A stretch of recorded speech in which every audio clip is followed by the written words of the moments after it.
U današnjem videoklipu razmatramo mogućnost da će predsjednik Srbije održati svoje obećanje dato Srbima sa Kosova i Metohije na prošlogodišnjem sastanku u Kuršumliji i kako će to sprovesti u delo.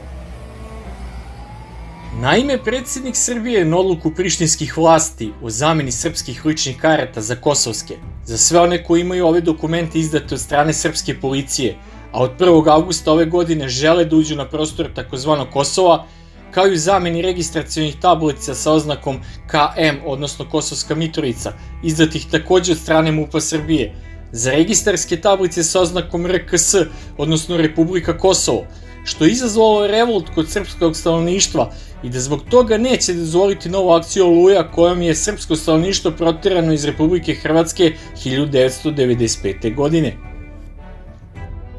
Ako predsjednik Srbije bude od reči i reši da odbrani srpsko stanovništvo koje neće pristati da im se sa vozila skidaju registarske tablice izdate od strane Republike Srbije, kao ni na zamenu ličnih karata izdate u MUP-u Srbije sa kosovskim ličnim kartama, onda će sigurno doći do sukoba između kosovskih snaga bezbednosti i Srba na severu Kosova i Metohije.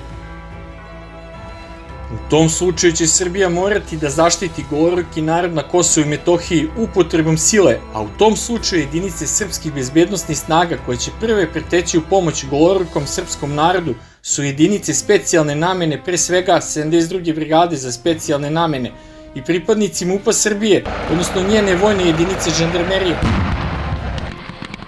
U nastavku ovog video rada ću vam predstaviti njihovu uvežbanost i šta posjeduju od složenih borbenih sistema sada.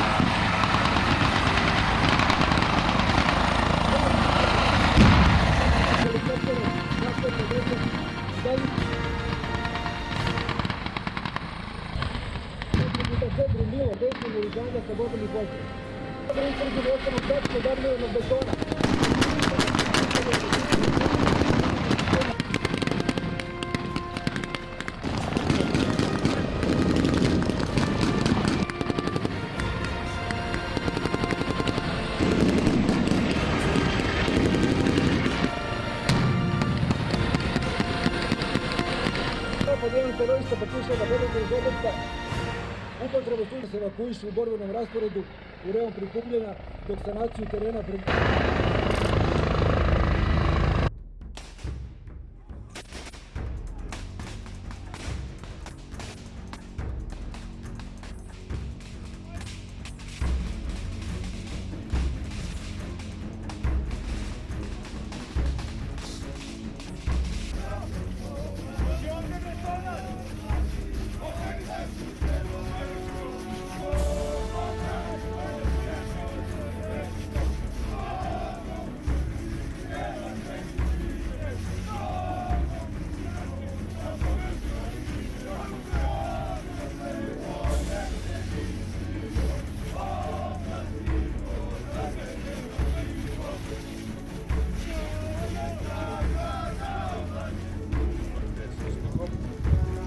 svega da ostanete zdravi, povređeni i nakon nekoliko dana pauze i odmora stavimo dalje proces.